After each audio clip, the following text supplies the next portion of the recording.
This story is in your turn practice book, page 153. It is the timed read for this week. Pecos Bill's Wild Ride.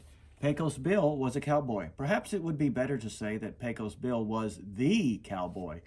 No one threw a rope faster or rode a bronco longer than Bill. He could lasso a steer and have it ready to brand before the lariat was off his saddle horn. Once he got on a wild horse at dawn and was still riding when the tame beast finally bedded down for the night. Of course, that was a week later.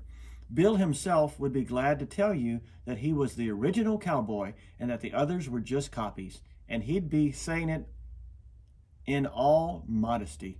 There was one time Pecos Bill got thrown. Of course, no cowhand likes to confess of being tossed off his mount. Still, even Bill would likely admit to this particular tumble. He might even tell the tale with pride. It happened on the day Pecos Bill invented the rodeo.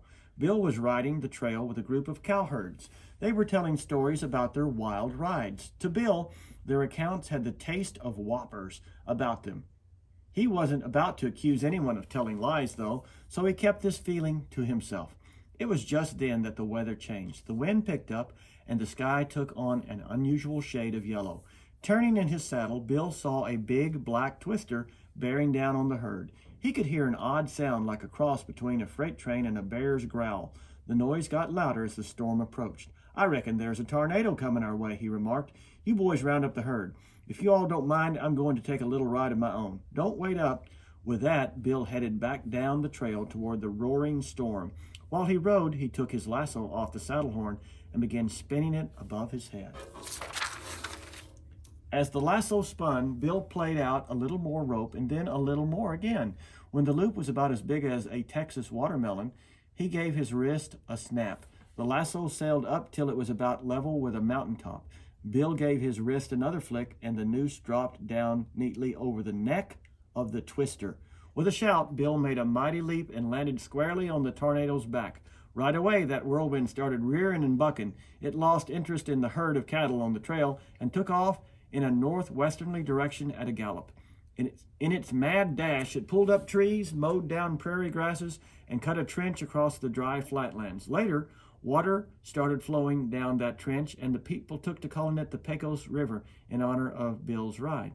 All the while, Bill kept his seat. He pressed his knees into the sides of his stormy steed, gripped the rope in one hand, and held on to his hat with the other. The pair left Texas, crossed New Mexico, and entered Arizona. As they went, the storm bucked and roared. Bill just hung on and whispered to it, trying to gentle it. Despite the sweet nothings, he murmured, it would not be tamed. They were almost in Nevada when Bill sensed the storm was losing energy and relaxing some. That's when the tornado acted. It spun so hard that its tail cut a broad, deep canyon in the rocks.